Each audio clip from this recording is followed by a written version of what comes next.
then our opposition is going to wipe the floor with us. We won't be able to rebut effectively.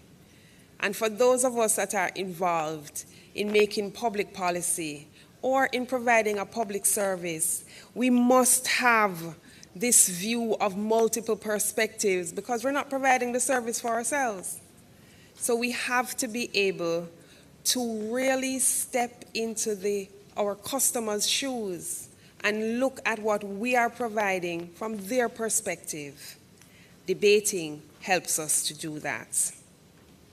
It hones our skills in critical thinking, and most importantly, it helps us to speak up and to speak out. And as public officers, truth be told, sometimes we hide behind the policy and we hide behind the public image, the public officer image, where we're at our desks, we're doing our work. But sometimes we have to challenge ourselves. We have to speak up. We have to speak out. And so debating is a perfect fit for transformation.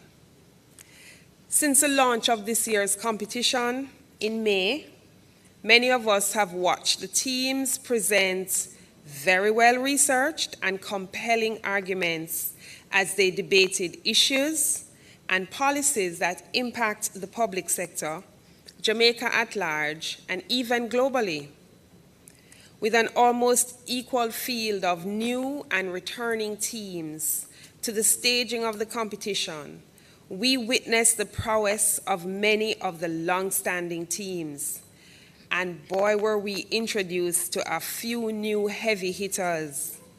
And you will see some of them in action today. These teams have weathered the storms with us and seamlessly pivoted when we had to postpone the quarterfinals due to Hurricane Beryl.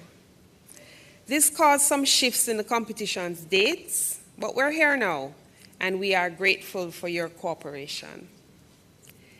Ladies and gentlemen, undoubtedly, this debate competition is having a positive impact on the public sector.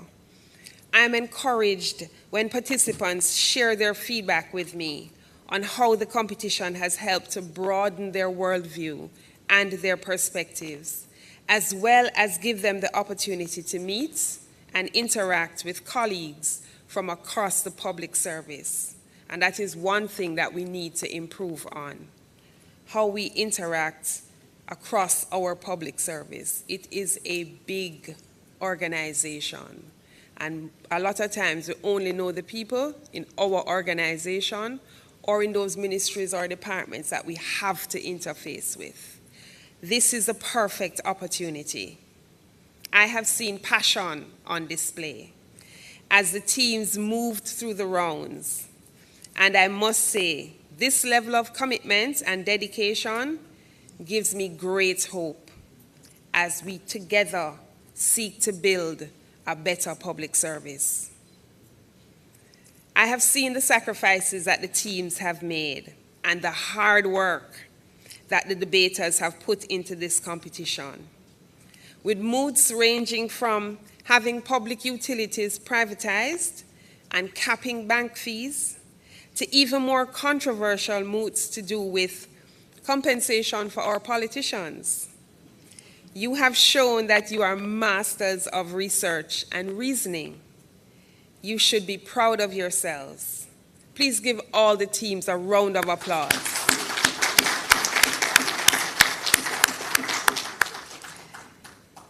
I would like to especially recognize an organization that we could not have done this without. Our partners from JADE, who have been with us from the beginning of this competition in 2019. And as you can hear, I don't know who is more excited about this competition, JADE or us. JADE have been our trainers and our judges for the competition, and they have done a sterling job. They had the mammoth task of tackling some very closely connected matches. But this partnership has contributed significantly to the success of the competition. For this year's competition, we've invested over $3.5 million in prizes and awards. I know this has done a little bit to incentivize the teams to bring their A games. We also wanted to ensure that every team is rewarded in some way, no matter how small. The team support for this competition has been evident by the strong turnout in person and online for the matches.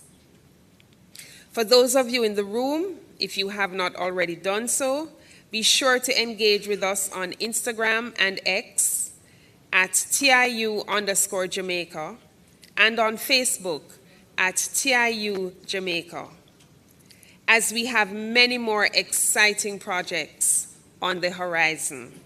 And believe you me when I tell you, exciting is an understatement.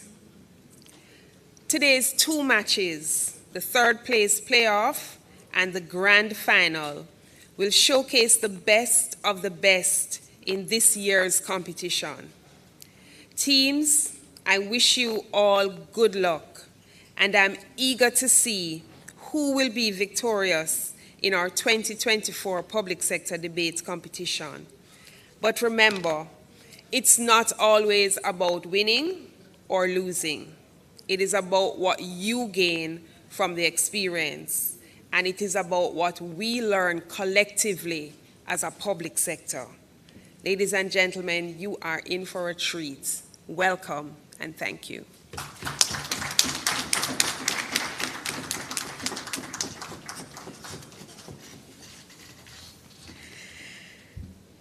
Thank you, Maria.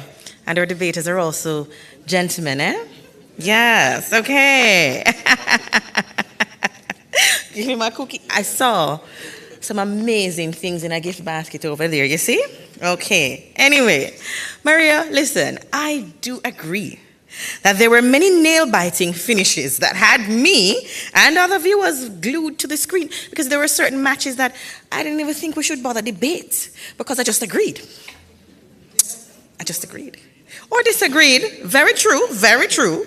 But it was fantastic to hear the robust perspectives. And I am sure that today will be just as amazing.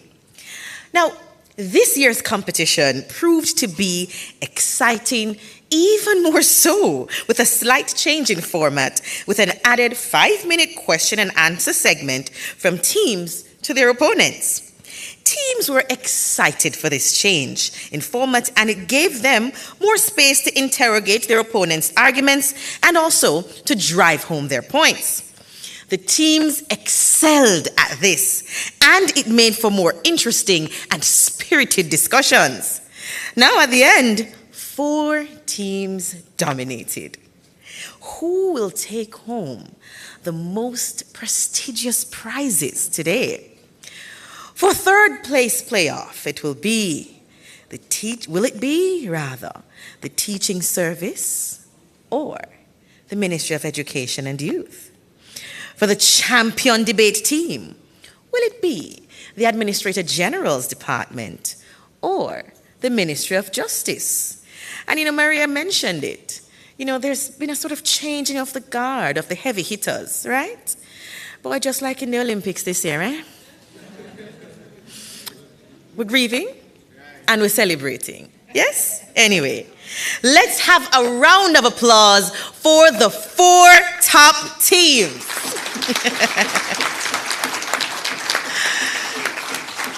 And you know what? We've seen some of our athletes who have trained hard, and then they've not been able to make it on the big stage at the Olympics because of an injury here or there or something else. But that doesn't mean they didn't put in excellent work and did a good showing, right? So let's put our hands together for all the other teams who participated in this year's staging of the competition. Thank you. Now, have you noticed anything particular about our top 4 and the matches? Could be several things. Yes, you've noticed something? Well, if you haven't, third place playoff is between our educators. Yeah. Yes. See, I put on the lecturer voice, yeah? The classroom and the central ministry. And for the grand finale, it's the justice sector. I need a gavel or something. Central ministry and one of its departments. How uncanny is that? Lots of rich conversation about education and also about justice are happening right now. And it is almost poetic, trending. That it had to come from the educators to tell me about trend, right? All right. No, I like how we're warming up. Ladies and gentlemen, drum roll is what I would give you, but it is now time for our first of two matches for today, the third place playoff between the teaching service and the Ministry of Education and Youth. Who will be debating the moot? Be it resolved that judges should be afforded more discretion in determining minimum sentences for crimes. The educators looking at a matter of justice, eh? Let's take that again. The moot is, be it resolved that judges should be afforded more discretion in determining minimum sentences for crimes. Let's hear it for the teams.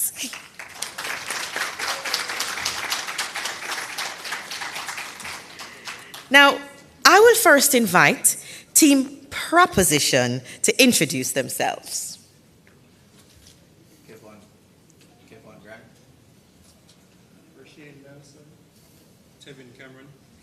Thank you very much. Round of applause for them. And now, let me ask Team Opposition to introduce themselves, lip gloss and all. Good morning, everyone. Northlet McLean Francis. Good morning, Crystal Williams. Good morning, everyone. Karif Clark. Thank you, teams. Round of applause for Opposition. Now, our adjudicators for today's match are our partners from the Jamaica Association of Debating and Empowerment, JADE Limited. Judges, men in black, please introduce yourselves. Hi, good morning, everyone. My name is Curtis Wallace, and I'm a wing adjudicator. Thank you. Morning, everyone. I'm Cleveland Tomlinson, and I'll be a wing adjudicator.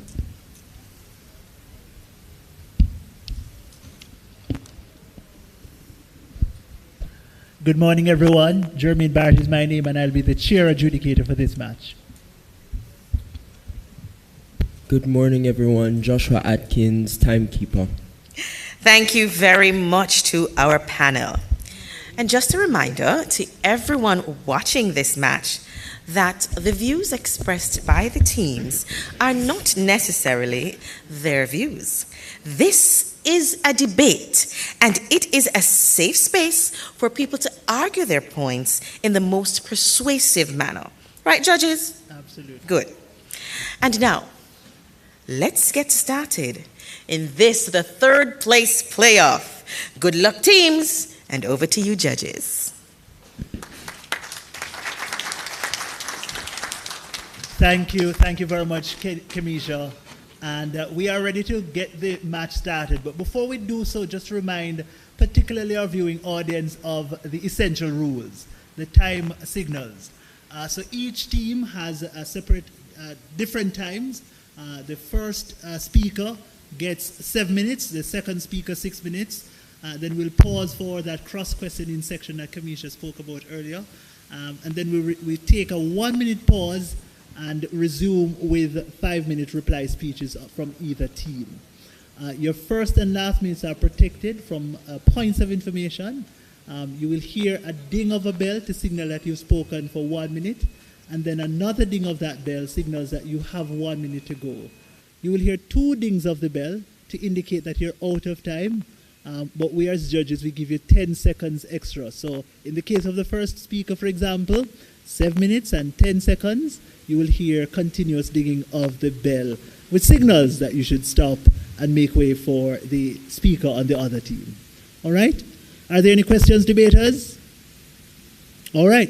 So at this time, I call on the first speaker from the proposition team the teaching services. Let's make them welcome. Hear, hear.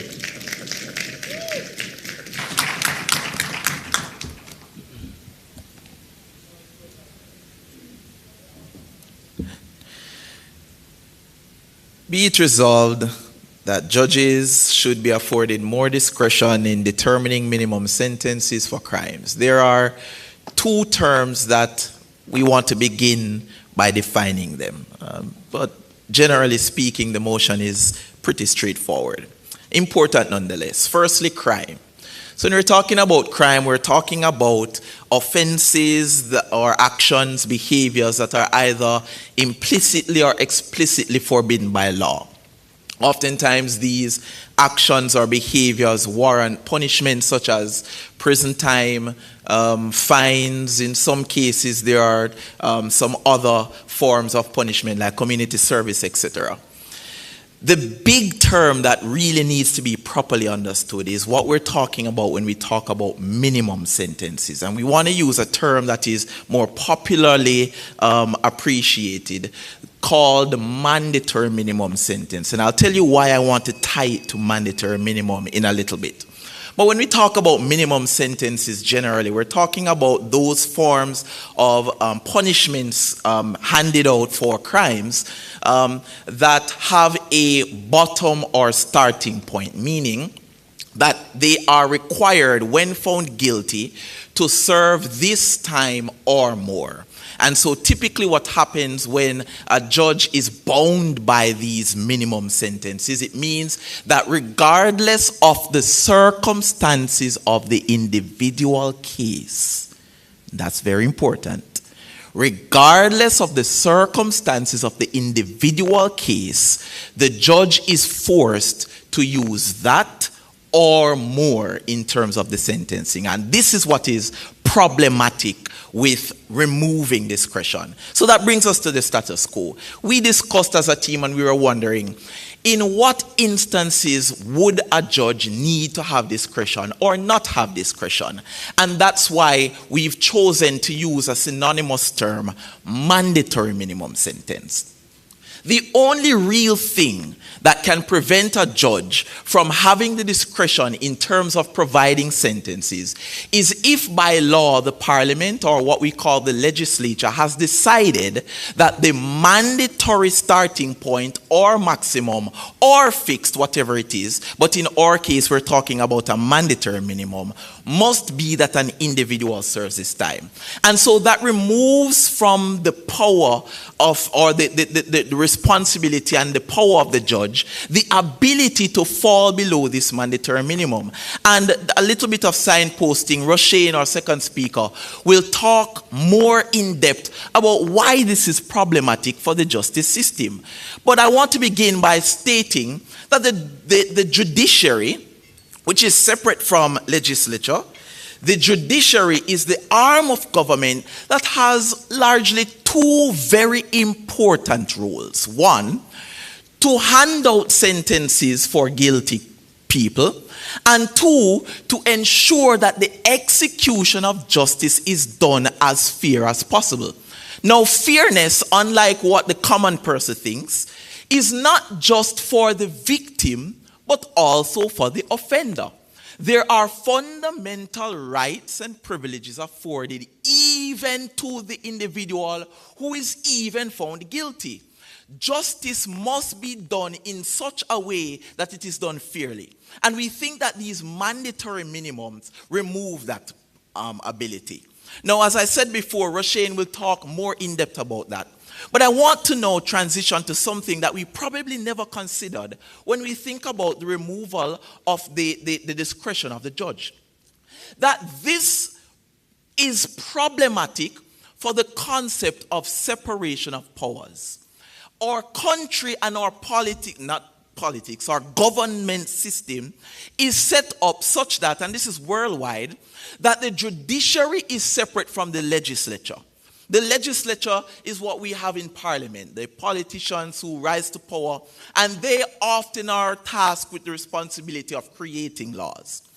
But it is important that these individuals do not also have the power to execute justice, and there's a reason for that.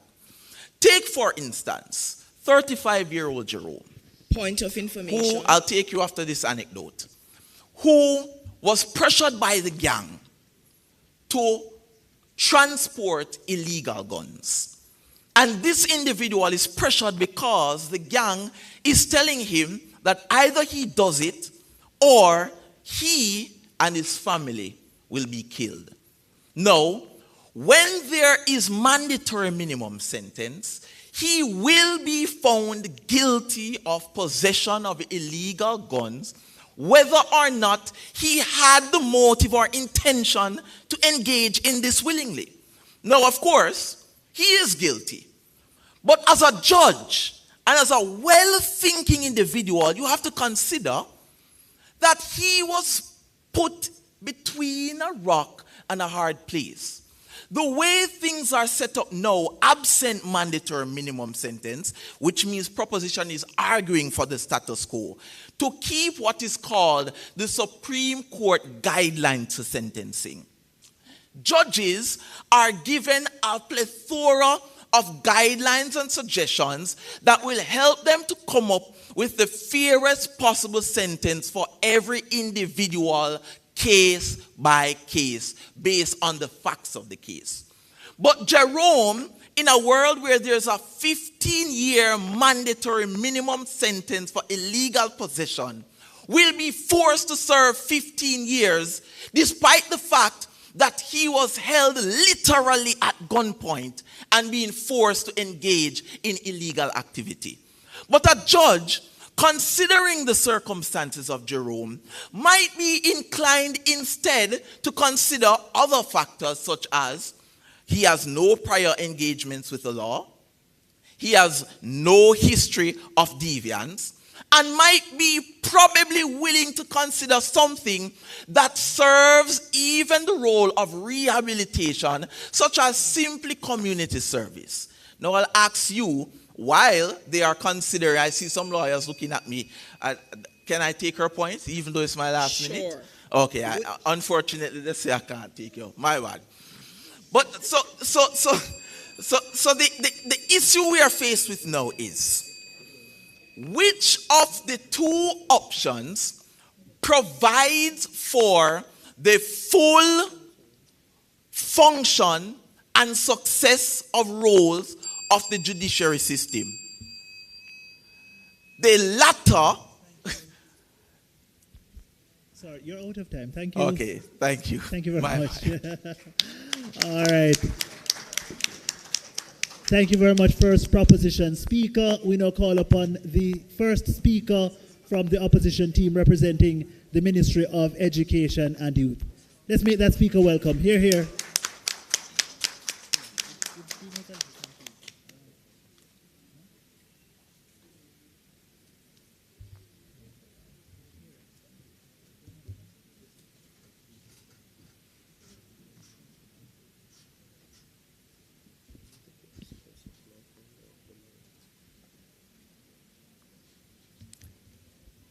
Adjudicators and my worthy opponents from the teaching service, members of the audience, good morning. Mr. Speaker, I would like to acknowledge the firm foundation that has been set by the proposition for us to argue our arguments. In fact, it should be noted as well that the guidelines as indicated by the first proposition speaker are not laws, and that is what we need to indicate. In opposing the mood, we firmly declare that judges should not be afforded more discretion as it relates to minimum sentencing. My substantives will explore social contracts, the importance of mandatory minimum sentencing, flaws inherent in discretionary sentencing, and punishment from two theoretical perspectives. Mr. Speaker, our constitutional democracy rests upon the underlying issue of a social contract. Both implicit and explicit in this social contract is the understanding that the electorate, having elected their government, should always have their best interests reflected in laws and policies. The determination of minimum sentencing should never reside with any one individual, especially one who has not been elected by the majority of a constituency.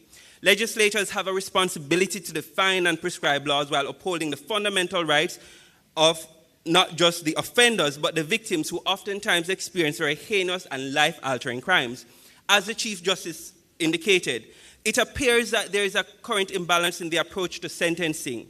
It appears too preoccupied with the rights of the defendants and insufficiently concerned about the impact of the crime on the victim. In case we have forgotten, let me remind us of Talia Thompson, Daniel Rowe, Nikita Noel. Last year, all three were killed. They were raped, two in fact, and the third had her throat slashed, and they were just 8 years old. The perpetrators were all known to them. The public needs to have trust in the justice system that each perpetrator receives an equal minimum sentence. In this civilized society, I am sure we do not want people to take matters into their own hands or exercise jungle justice. Mr. Speaker, mandatory minimum sentencing laws serve several purposes, including deterring offenders and reducing crime, controlling judicial discretion, increasing prison sentences for certain crimes, and sending a strong message that the legislature is taking action, not at this time. As far back as 1997, the National Institute for Justice in the U.S. reported that mandatory sentences for gun use resulted in decreased homicide rates in large cities. The 2020 Insight Crime Report identified Jamaica as having the highest homicide rate in Latin America and the Caribbean, with a rate of 46.5 per 100,000 people. In fact, in the 2018 case in Portland, 4 men were convicted of possession of 18 illegal firearms and a bucket load of ammunition. The irony, Mr. Speaker, is that while 3 of the men were sentenced to 5 years consecutive terms for each gun, the 4th victim was sentenced to 18 years. This is discretionary sentencing. The mandatory minimum sentencing ensures that sentences reflect the seriousness of the offense, avert prospects of lenient sentences, and promote certainty and predictability. We acknowledge that the judges are trained and have amassed generally years of professional experience. However, mandatory minimum sentences does not prevent the judges from exercising their discretion when administering sentences. The very fact that mandatory minimum exists suggests that there conveys a maximum, and it is for the judge to administer accordingly. Mr. Speaker, discretionary sentencing allows for higher levels of subjectivity, allows judges to make decisions as they see fit, and facilitates compassion. Go ahead. And that we contend is a good thing about it, because the subjectivity of it is naturally inherent in each case. And allowing for that subjective approach allows a judge to be able to fall below a minimum where necessary. Thank you. And as indicated earlier, there is a range. So if there is a minimum, there is a maximum. And the judges already have discretion to make that declaration. But, Mr. Speaker, perpetrators oftentimes have no compassion for innocent lives taken through reckless and dangerous driving. The many young males who are victims to gun crime and women and children who are raped. 2024 data from the World Population Review revealed that 35% of women have faced sexual assault. Women ages 16 to 19 are 4 times more likely to be victims of rape or sexual assault. And 94% of women who are raped experience post-traumatic stress disorder. And let us not forget that men too are victims. In a 2019 study, 1,000 males from India reported that they are victims of violence, including emotional, sexual, and physical violence. On that note, when will our legislators update our laws so men can actually be protected? While it may be argued that lawmakers may not always have an appreciation for all crimes to be committed, this poses the perfect opportunity for our legislators to engage in consultative processes when determining what becomes law. Additionally, we are not saying that harsher punishments alone will solve all our crime issues, but we argue that mandatory minimum sentences have proven effective along with other strategies. Our arguments are grounded in primarily 2 theories of punishment: deterrence and rehabilitation, and I will now expound on these.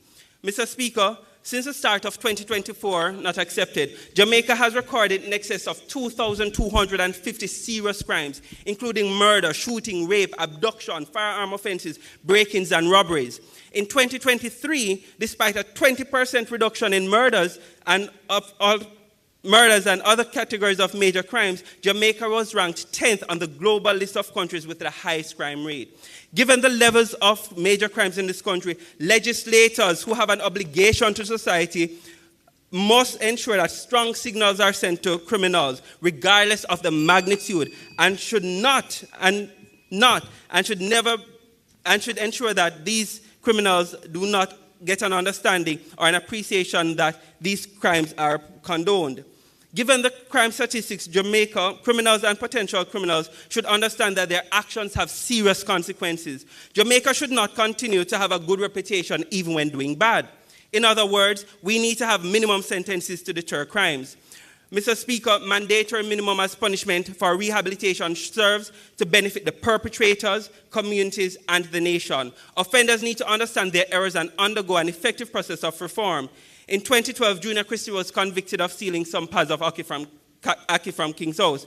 Including my opponents, others may argue that the punishment was excessive. However, the fact that Christie was convicted, it also means that he had 8 other previous convictions, 6 of which were for dishonesty. Had he been punished and reformed properly, he would not have recommitted these crimes. Mr. Speaker, in closing, the government must ensure that it fulfills its obligation in ensuring that the social contract is protected. And mandatory minimum sentences need to send a strong signal while taking action against crime. As the Chief Justice suggests, the commission of a crime is always a choice, regardless of the circumstance. Thank you. We thank the first speaker from Team Ministry of Education and Youth, representing side opposition. We now call upon the second speaker from Teaching Service, representing the proposition side, to advance their case. Hear, hear.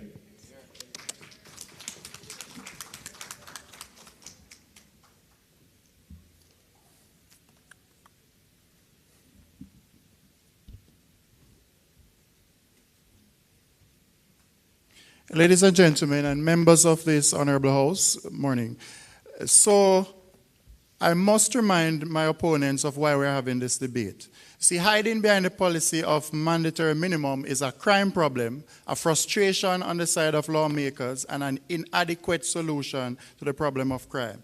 This, therefore, highlights that we have a legislation problem and a crime-fighting problem, and not a problem with judges being able to carry out their jobs effectively. Now, what is preventing them from being even more effective is the mandatory minimum, which you would want to see exist. Now, just a few rebuttals before I lie to you that the issue of discretion best suits the justice system, and also it builds public trust. Now, we get from the opponents that there's a social contract, but we want to highlight to you that the judiciary has a particular role of executing, the legislature have a particular role of creating these laws, and with these checks and balances, our social contract is better protected, and we are better benefited from the social contract theory. Now, crime is out of control. That's what you basically told us through your first speaker, but we want you to reflect on the seriousness of the crimes, and also understand that there is a group of persons who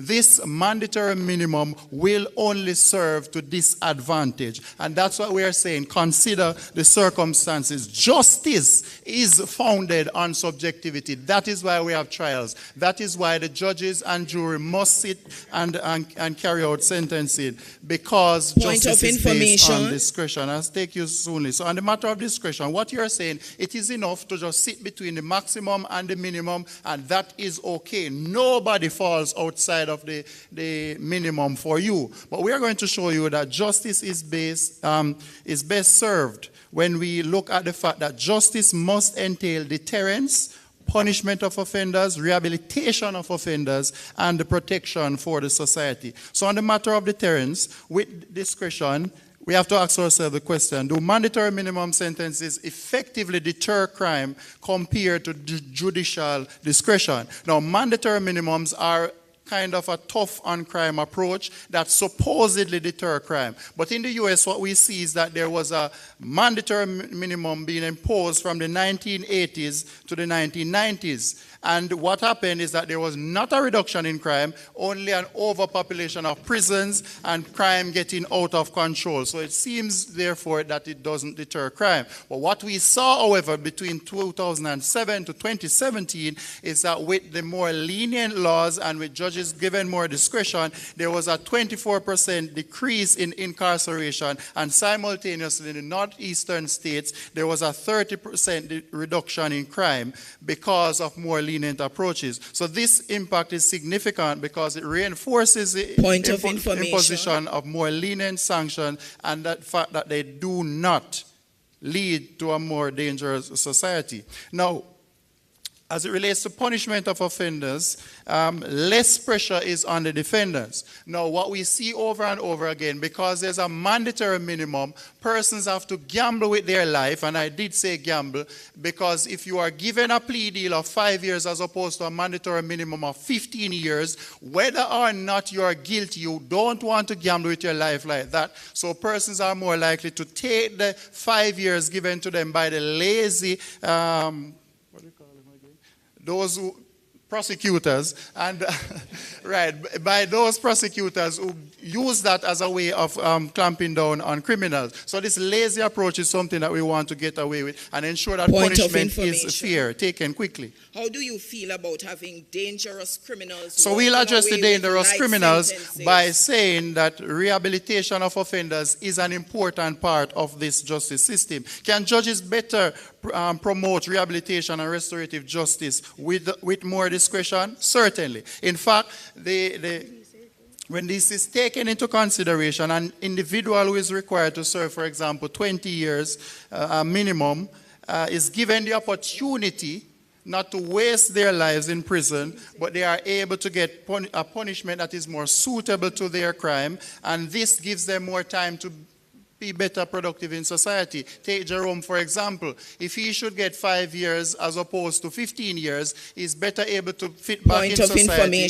He's better able to provide for his family and continue to productively engage in society, because he will not have to face higher interest rates and less time to make himself productive in society when he returns from prison. Now, as it relates to protection for society, a justice system that prioritizes rehabilitation over punishment reflects a commitment to human dignity and the belief that people are capable of reform and change. And this best aligns with societal compassion and redemption. Now, giving judges more discretion in determining minimum sentences improves public trust. We understand that trust is not the primary aim of the justice system, but we are proposing that focusing on fairness, what we call justice, will lead to trust. Trust comes through fairness, and fairness is best represented by discretion than by mandatory minimum sentences. Judges can prioritize rehabilitation, and in the case of Jerome and others who fall below the limits of the minimum sentences, whose guilt does not equate to that the mandatory minimum, they are better able to be seen as persons who are not oppressed by the system. They are better able to trust in the system. And we see where the marginalized who often get these sentences are better able to fit into society, and the perception in society changes as it relates to mandatory minimums.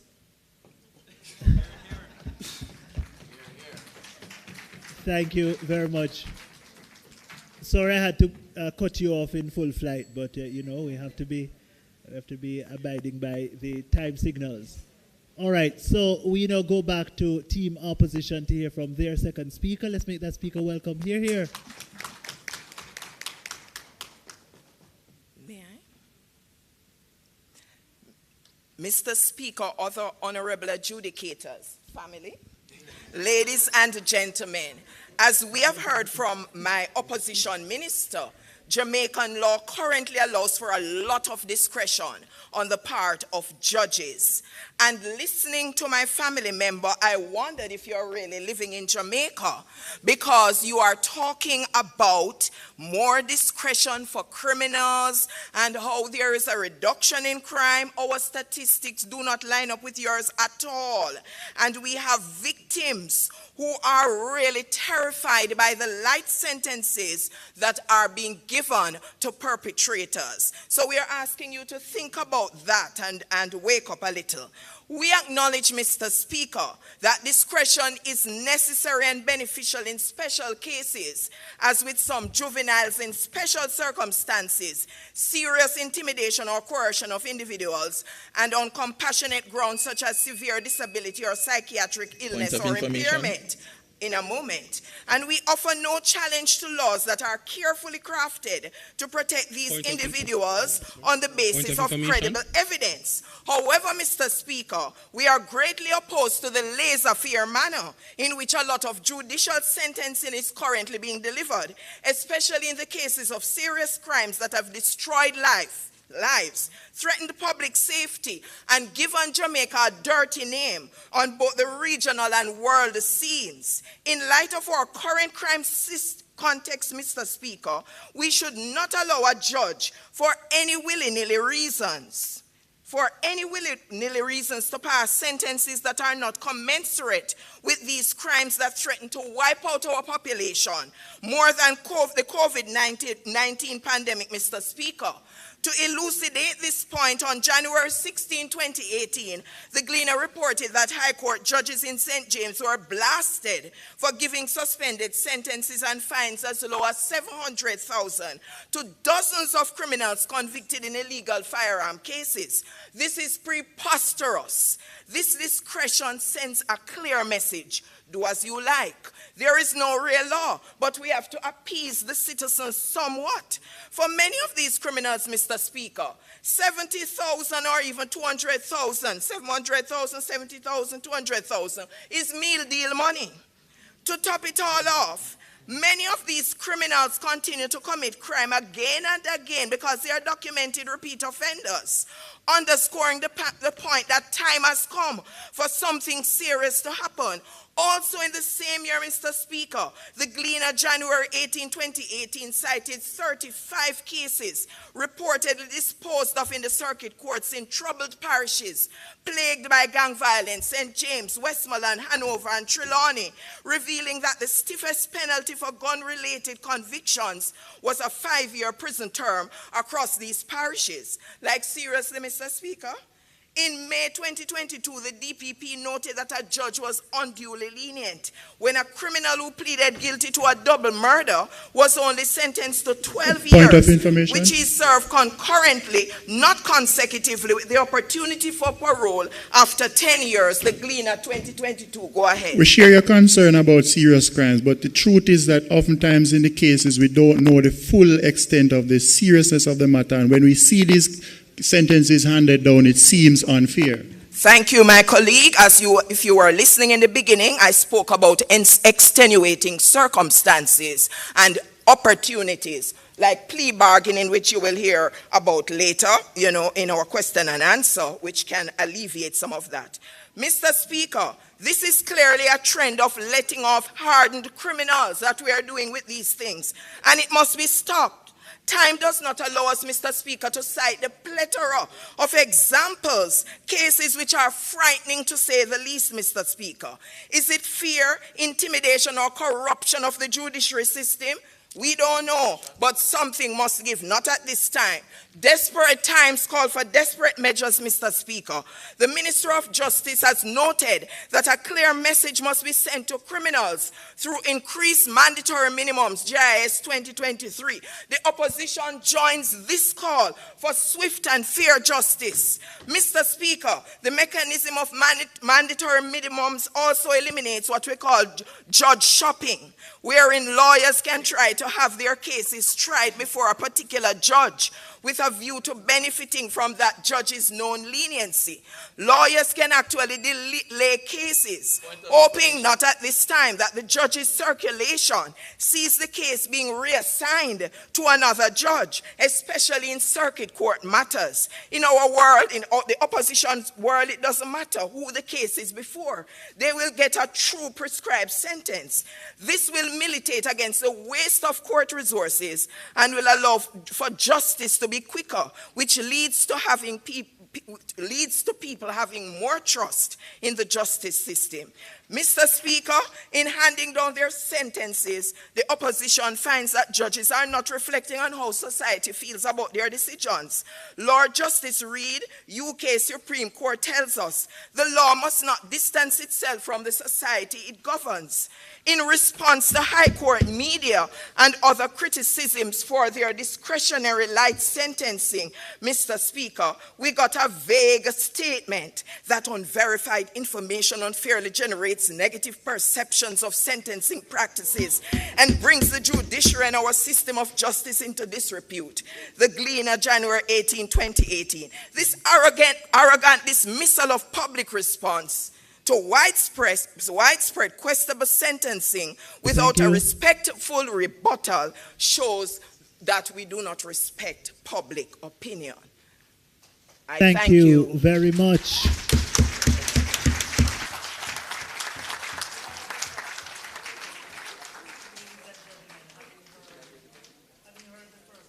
Debaters in our match, we are now ready to engage in the exciting cross-question section. And so, with 5 minutes on the clock, the opposition team has the opportunity to ask questions of team proposition, bearing in mind that a question is limited to 20 seconds and a response limited to 45 seconds. You may begin now, Ministry of Education and Youth, with your first question. With a plethora of examples of judges abusing their discretionary powers, which we found in our research, why would you want to give them more discretion? All right, so your concern is that judges are abusing their discretionary powers. And we take that is possible, it may happen. The concern we are having and contending is that there are cases, all of your examples are the worst case scenario of people who intend to do harm. What we are contending is that the issue of mandatory minimum sentence does not allow for things like what you're contending of plea deals. Plea deals does not go or allow the judge to go below a mandatory minimum sentence. And so what you find is those more nuanced cases of non-hardcore criminals who come before the court now and are faced with a mandatory minimum sentence do not get the fair service. 45 seconds, that is. Thank you. Just a quick follow-up question to that. I'm just asking, did you read the sentencing guidelines which outlines that even when a mandatory minimum is applied, a certificate may be given to the complainant or the person being charged to seek for plea bargaining? Did you miss that? And that is bad, because what it means is that an individual who the judge already knows does not deserve to serve these time must now write a certificate and say to them, you know what, my hands are tied, I don't believe you should get this time, but you have to do it. So go and start your service and then go to the Court of Appeal. Spend more money to try and get the justice that the judge already in the first instance thought was the better approach. While prison populations may increase, wouldn't you agree with us that the state has an interest and should have an interest, as well as interested stakeholders, to better serve criminals through reformation programs? And we are not seeing the reformation that you're proposing, because if you give a person a mandatory minimum and keep them in prison for a longer time than their crime or their guilt would deserve, what you're doing to that person is extending the detriment of their circumstances. We don't see the rehabilitation coming out of your proposition. In fact, in the case of the US, what they found is that at some point there was prisons who were functioning above capacity, which resulted in tremendous degradation of sanity and mental strain on the individual. So by the time them come out, it's a set of mad people who hate the system, who hate society, and who don't get an opportunity to be reintegrated properly in society.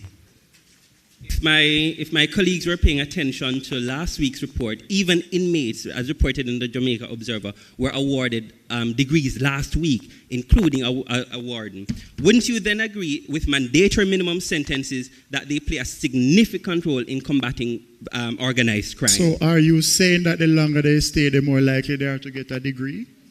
No, what we're saying is that when individuals are incarcerated, the state has a better opportunity of controlling how they are reformed. And my follow-up to that. Can we answer the question? Mr. Speaker? family. So I would much rather be reformed on the outside than in the inside of a prison. So give me a shorter sentence. Precisely. And so fundamentally, like, here is the problem. And you said it. It sounds as if you're using these mandatory minimum sentences, as Rasheen categorized it, as a form of social control. So if scamming gets out of hand, the parliament must now pass mandatory 20 years. If this gets out of hand, mandatory 20 years. If that gets out of hand, mandatory 20 years. There is no reformation in that thinking. All you're considering is to keep these people, regardless of the circumstance of their situation, longer in dark, nasty, mucky places that are when you beard after Thank you. Okay, so I'm asking, in your utopia, you would prefer the criminals to be bundled in your backyard, taking out your grill, than to be in the prison? Mr. Speaker, notice carefully that the proposition did not argue utopia. The proposition's argument is for the quintessential nuanced nature of the justice system. There are people who deserve the 20 and more years, but there are people who are forced to serve the 20 years, even though the judge and the rest of the society would think that that is just too harsh a sentence. Mandatory minimum prevents the judge from allowing the sentence to be below that 20 years, which would have been a more deserving punishment. All right, thank you very much. A round of applause for the exchange.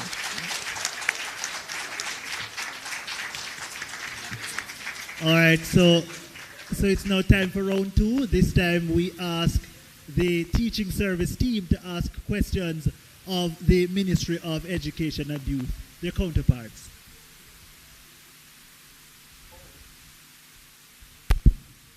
All right, so family, how do you reconcile the need for individualized justice with a system that imposes the same mandatory minimum sentence on first-time offender and a repeat offender in Jamaica? Well, we are proposing that we work with the greater good. Some have to suffer for the greater. That's just how it is. We can't do everything the way that you want. And that is why we say, give the juvenile, in some cases, depending on what the juvenile has done, he may be a repeat offender, give him the mandatory minimum, and then give him a little, an opportunity to plea. Because in so doing, the net will capture the great number of hardened criminals that we must capture. And in addition to that, we should also bear in mind that the mood speaks of crimes. So criminals, people who've actually committed a crime, these people need to be incarcerated. All right, you admittedly stated that plea deals are important. So in the Jamaican justice system, with an often weak investigative arm, which results in dependence on plea deals, how would mandatory minimums aid in clearing up cases? You go again? Because we often have a weak investigative arm in the justice system, you're dependent on plea deals in many cases. With a mandatory minimum being presented to a criminal, how will that help to clear up the cases in the justice system? I don't believe the moot is arguing about the efficiency of the investigators. What those individuals and authorities need to do is to improve, and there are legislations and policies in place to fix those issues. What we're arguing is that mandatory minimum should be in place, and judges should not get more discretion because they already have discretion because there is a ceiling. Too much. But you would have admitted, like we do, that there are issues with the justice system. So we want to find out from you, how does a mandatory minimum assist in addressing those issues? Mandatory minimum cannot be used in those ways to fix the justice system. That is another debate, another moot. And what we're saying is that having committed a crime, there should be a minimum, because that will ensure that the public also reflects trust in the judicial system, to ensure that if a crime is committed, people will have an equal opportunity to serve for the crimes that they have committed. Additionally, you spoke about fairness being represented through discretion. If you have 3 children being raped and killed, every one of those perpetrators should have a minimum sentence. No judge should determine that one gets 5 years, one gets 10, one gets 1 year based on antecedents. We have said that there are criminals out there and they should be punished, and mandatory minimum allows for a minimum sentence to be enforced. Prevent judges from playing God. Thank you.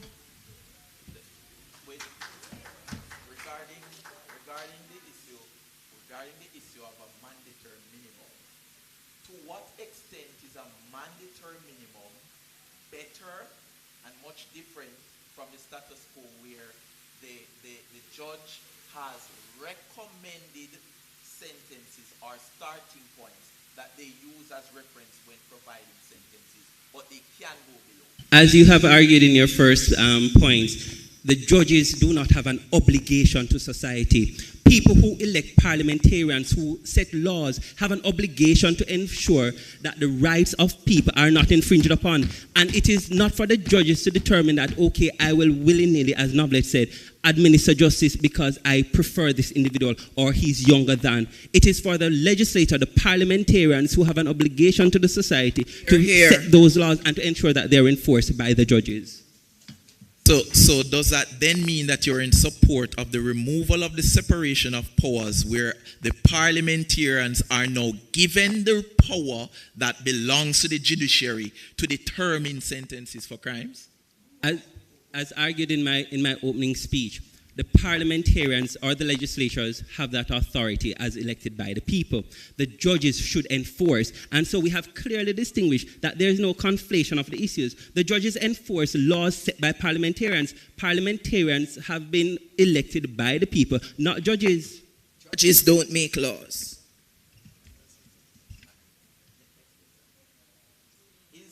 Is it appropriate for a judicial system through mandatory minimums to blindly protect the interests of the plaintiffs and neglect the rights of the defendants or accused, even if found guilty?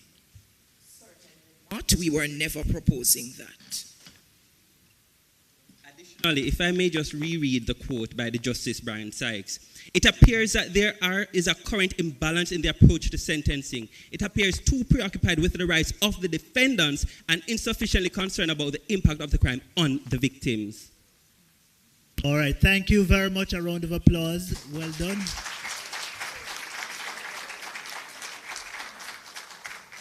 We will now pause for 1 minute to allow you to put the finishing touches on your reply speeches, at the end of which we'll resume with the reply speaker from Team Ministry of Education and Youth, followed by that from Team Teaching Service. Your 1 minute begins now.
Time for us to resume.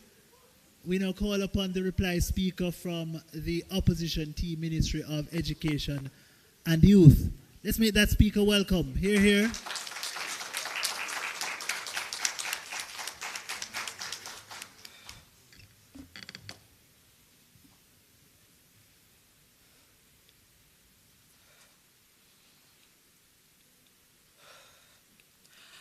Good morning, everyone.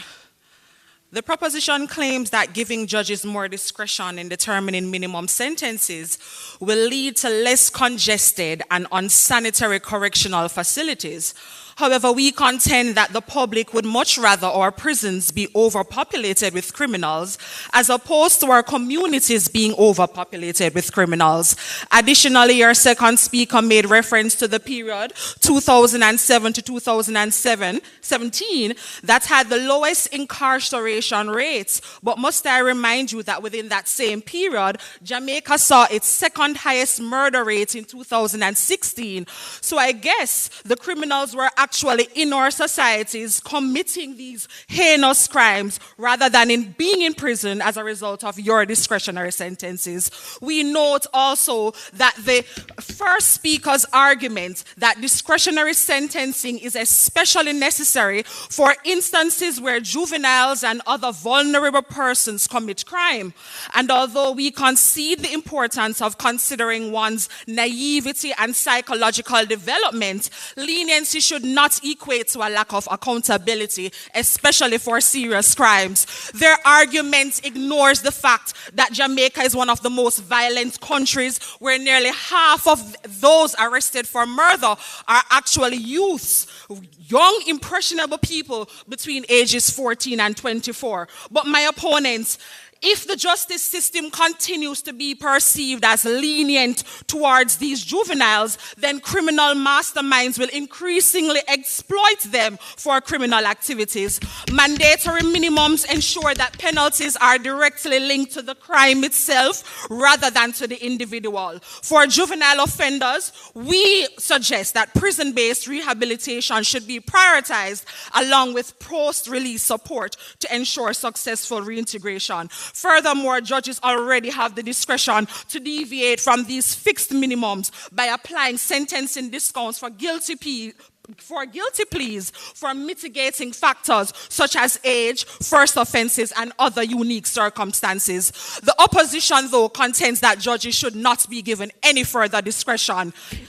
Earlier, my colleague referenced a case involving 4 men convicted for possessing 18 high-powered guns and 1,400 rounds of ammunition.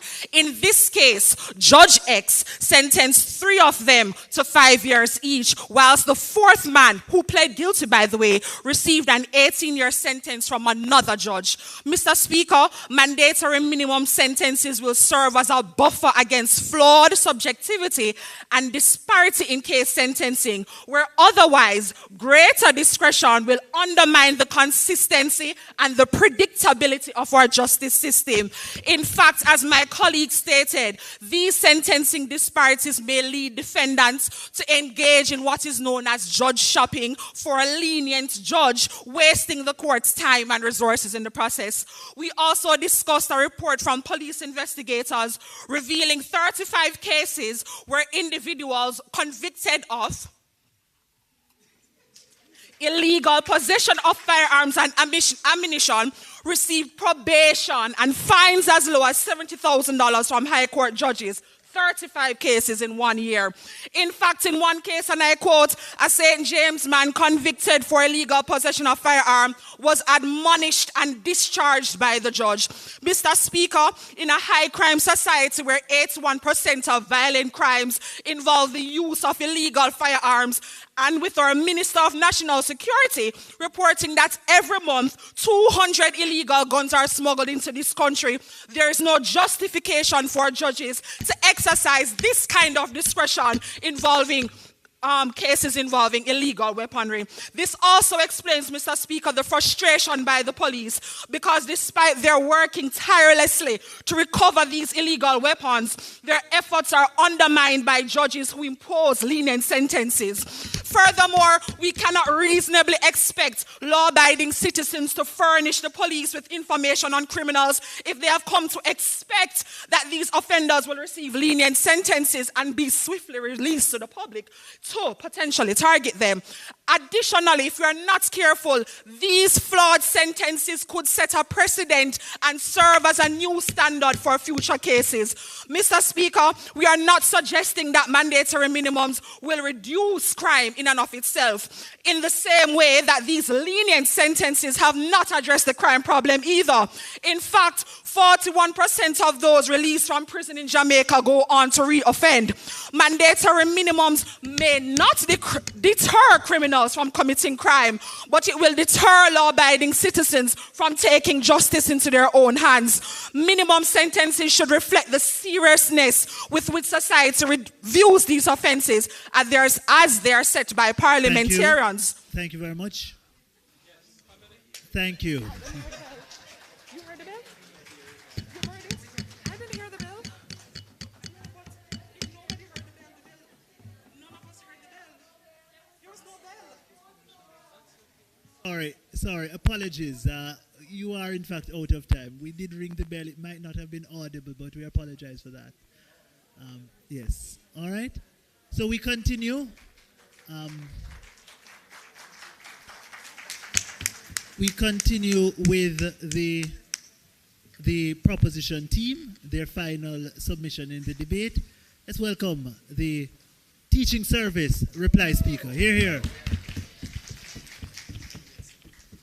Like families do, we always have little squabbles. So the first speaker, Karif, would have come and spoken about deterrence or minimum mandatory sentences are as far as our deterrence.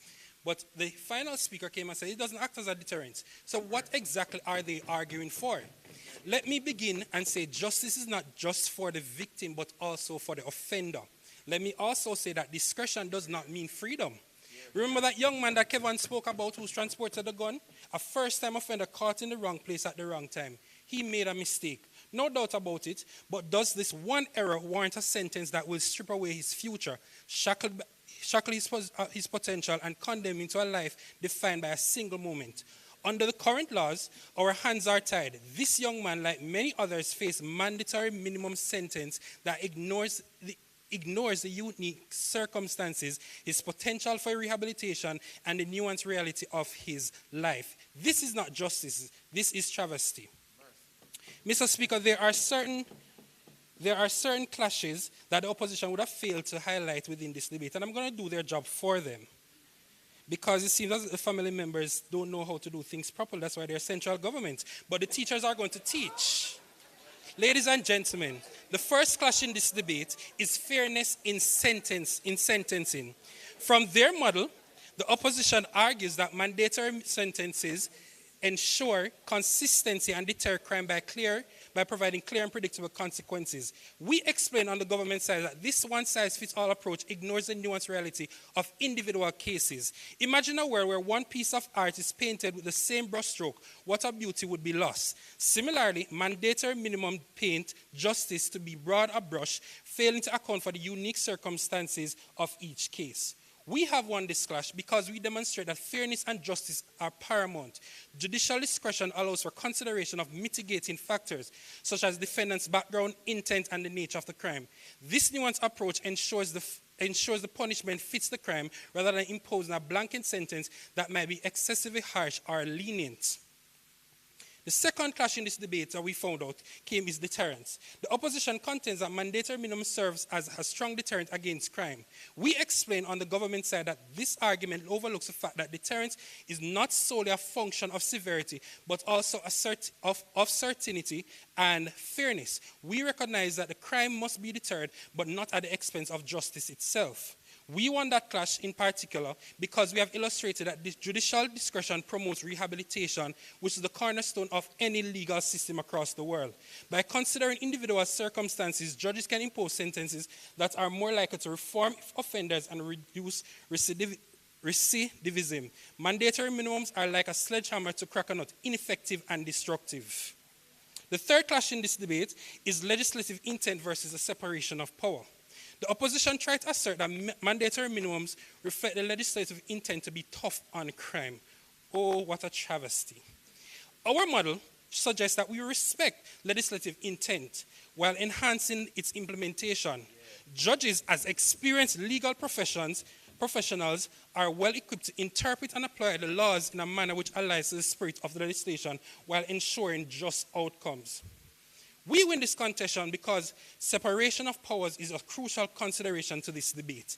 The principle ensures that while the judiciary interprets and applies the laws, it does not encroach on the legislative body.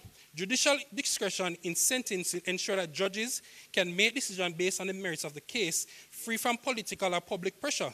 This maintains that judiciary independence from the legislative and executive branches. By allowing judges discretion, the judiciary can serve as a check on potential overly harsh and unjust laws enacted by the legislator. This ensures that laws are just and serve justice and equity, aligning with the constitutional principles and human rights. Mr. Speaker, the government side envisions a world where justice is not blind to the nuances of humanity. A world where judges are entrusted with discretion to tailor sentences that fit not just the crime, but individual circumstances surrounding it. This approach ensures justice is truly served, promoting rehabilitation over mere punishment and allowing for proportionality that is the hallmark of a fair legal system. The opposition vision is one where fear and absolutism, where the law is a blunt instrument. The government vision is one of hope and reason, where the law is finely tuned tool for justice. And the teaching service have taught in this debate.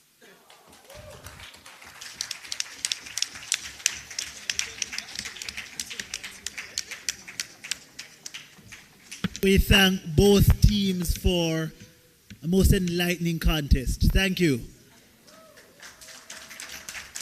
At this time, we as the judges will, depart to deliberate. But before we officially depart, I turn back over to Madam Moderator. Thank you, Mr. Speaker. Well, while we have been a little starved for medals, because we're used to certain things, we haven't been starved of wit and reasoning and sharp engagement today. Now, will it come down to splitting the difference by 5,000ths of a second in a photo finish? I don't know. But what I do know is the arguments have been made. Whose arguments are more persuasive? Which team has done enough to clinch the bronze medal, third place? That decision is not for the photo finish and who crossed the foot first or the chest. It is for the judges. And remember, just like the photo finish, the judge's decision is final. Thank you very much. The judges will now deliberate. And while they deliberate, while they head off to deliberate, honestly, let's give these teams a rousing round of applause. What an excellent display. Judges, I release you to go do your deliberations at this time.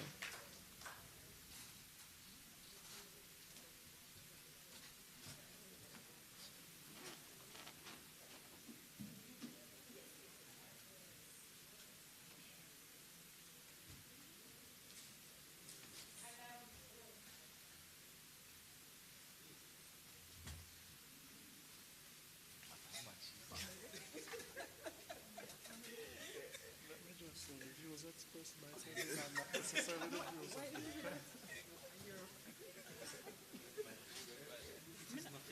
You can't throw them shables there.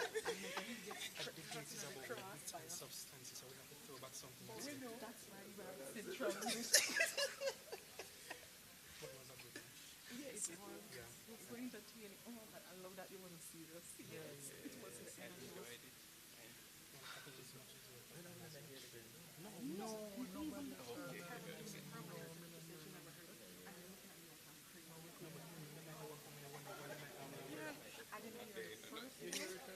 So right through the module. I didn't hear it, because I was looking for it, because I have a paragraph. But if I hear it, I'm going to put it in a paragraph. Yeah, that's why I asked. Because we can take your comment here one. Yeah, so when I saw it, no, we heard your bell. We heard both of us asking the question. No, when we hear that one, I heard that one. That's why I say we can take her. But then after me and her done this, I realized that we can't take her. All right, ladies and gentlemen, while the judges deliberate, there are more conversations for us to have. And I'm getting the opportunity to speak with some persons who have participated in the debate competition. And one such person is Mr. O'Dane Brooks from the Development Bank of Jamaica. Hello, Mr. Brooks. How are you doing? Doing great. Exciting match just now. I agree. It was a really good one. Tell me, what do you do at DBJ? So I'm the monitoring and evaluation specialist working on the Boosting Innovation, Growth and Entrepreneurship Ecosystem Program. Quite an extensive name. But nice, big work, man. So no wonder you could bring so much to the debate competition. What made you interested in participating in the public sector debating competition? At the Development Bank of Jamaica, we are a leading entity that drives public dialogue. And by virtue of that, team members have a vested interest in national discourse. And as a result of that, it was a no-brainer for us to participate because we believe that policy development must involve the views of public sector workers. And so because of that public-spirited nature, it was inevitable for us to join. Any debate experience prior to the competition? Certainly, I would have had my stint throughout high school. A little rusty now, but we're getting back into form, so we should be here next year at the finals. Oh, you're laying down the gauntlet from now? Absolutely. All right. For you, what was the best part of the competition? I believe at the Development Bank, it has created a new culture for us. So we are now openly talking, we're discussing, but coming out at this forum to share what the DBJ does and for persons to even know more about DBJ is one of the highlights for us. But speaking about what TIU is doing, I believe that it is a very important role they're playing to cultivate discussion and also to provide us public sector workers with a platform where we can shape national dialogue and conversation. Thank you very, very much, O'Dane Brooks. Laying down the gauntlet that the Development Bank of Jamaica will be in the finals of the competition next year.